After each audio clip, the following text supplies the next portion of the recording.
హైదరాబాద్ సైదాబాద్ లోని పురాతన హనుమాన్ దేవాలయం మీదుగా హిందువుల మనోభావాలను దెబ్బతీస్తూ నిర్మిస్తున్న స్టీల్ బ్రిడ్జ్ నిర్మాణాన్ని వ్యతిరేకిస్తూ నిరసన ప్రదర్శనలు మిన్నంటాయి. కాగా ఈ నిరసన ప్రదర్శనకు హైదరాబాద్, రంగారెడ్డి జిల్లాల నలుమూలల నుంచి పెద్ద ఎత్తున భక్తులు, హిందూ సంఘాలు తరలిరావడంతో కొంత ఉద్రిక్త వాతావరణం చోటు చేసుకుంది. కాగా స్టీల్ బ్రిడ్జ్ నిర్మాణాన్ని ఆపివేయాలంటూ హైదరాబాద్ పార్లమెంట్ బీజేపీ అభ్యర్థి డాక్టర్ మాధవీలత డిమాండ్ చేస్తూ నిరాహార దీక్షకు పిలుపునిచ్చారు. వెంటనే హనుమాన్ దేవాలయం మీదుగా స్టీల్ బ్రిడ్జ్ నిర్మాణం ఆపాలని డిమాండ్ చేశారు. మరోవైపు హిందూ సంఘాల నాయకులు, భక్తులు జీహెచ్ఎంసీ కమిషనర్ డౌన్ డౌన్ అంటూ నినాదాలు చేశారు. హనుమాన్ భక్తులు ఆందోళనతోని ట్రాఫిక్ కు తీవ్ర అంతరాయం ఏర్పడింది.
ఇది మనం జిహెచ్ఎంసీ అధికారులు, జిహెచ్ఎంసీ కమిషనర్ ని కలవడానికి వెళ్ళినప్పుడు నేను కూడా ఉన్నాను అక్కడ.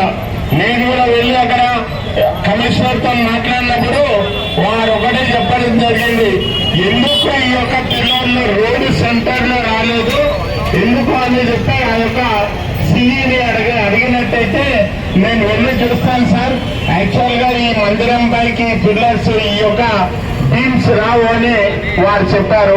2 సార్లు కూడా మన హిందూ సమాజము వివిధ రాజకీయ పార్టీ నాయకుల యొక్క సమక్షంలో మన యొక్క ఆంజనేయ స్వామి పైన పోయేటటువంటి స్టీల్ బ్రిడ్జ్ నిర్మాణానికి వ్యతిరేకంగా, ప్రజా వ్యతిరేక పరిపాలన చేస్తున్నటువంటి ప్రభుత్వానికి వ్యతిరేకంగా, అవినీతికి, లంచగొండి తలానికి అలవాటు పడి హైదరాబాద్ యొక్క మత సామరస్యాన్ని చెల్లా చెదువుగా చేస్తున్నటువంటి మున్సిపల్ కార్పొరేషన్ కి వ్యతిరేకంగా ఈ రోజు మనమందరం ఇక్కడ కలిసి ఈ కార్యక్రమాన్ని, ఆంజనేయ స్వామి దేవాలయాన్ని పరిరక్షించుకోవడానికి ఈ రోజు కార్యక్రమం చేయడం జరిగింది.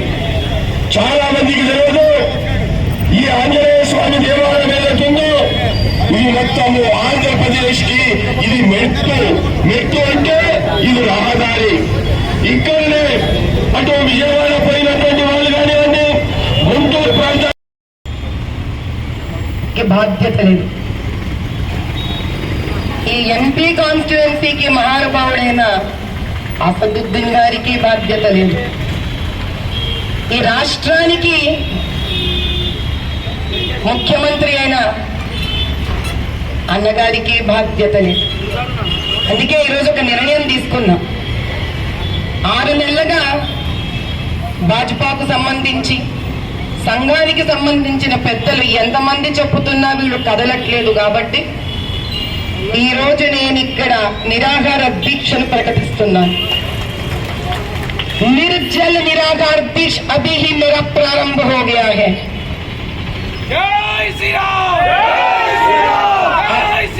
अगर उनको समझ में नहीं आ रहा है, अगर युद्ध का प्रकटन कर रही हूं, मैं देखती हूं कि मेरे शव के ऊपर से निकलेगा या हनुमान जी का मंदिर का जो शिखर है वो वही रहेगा. अभी से यहीं पे मैं बैठ रही हूँ. मुझे कतई एक बात भी ज्यादा बात नहीं करना है. मैं बस करके ही दिखा के रहूंगी. जब तक अपने सामने वो पत्र नहीं आएगा, जो पत्र ये नहीं कहेगा कि पिल्लरिया यहाँ से हटेगा और कोई दूसरा नहीं रास्ता पकड़ेगा, मेरा रास्ता, मेरा यही मंजिल है। मैं यही बैठी रहूंगी, देखूंगी कौन यहां तक आकर इस समस्या का हल जब तक नहीं देंगे, मैं स्वयं समस्या बनूंगी और मैं स्वयं हल बनूंगी।